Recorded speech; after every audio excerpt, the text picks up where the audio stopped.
sidoo kalena Cabdisalaan Ambas Saleebaan Cumar Axmed oo loo yaqaan Salla ahna kabtanka kooxda Aadan 19 ayaa isaguna True Cable TV la hadlay ugu horeyn waxa uu ka rajeynayo mahadnaqa True Cable hadaladiisii Salla waxa kamid ahaa sida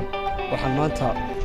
u soo joogaa meesha inaan ciyaaro finalka ciyaarta aan ku soo baxay sagaalka dhibcood ee Blueska ka soo baxay waxaan maanta rajeynayaa rajo wanaagsan oo aan maanta isleeyahay koobka ku qaadi doontaa muddo badan oo aan soo sameeyay waxaan Ilaahay weydiisanayaa in maanta koobka ku guuleysan doono insha Allah kooxda iyo mulkiilaana sidoo kale TV-ga ana aad baan u salaamay True Cable iyo saaxiibkii Axmed Tayo qaran oo isaguna ka howlan dhalinyarta sidii loo dhiirigelin lahaa adigana waxaan ku leeyahay saaxiib halka kaga hay aad iyo aad u salaamay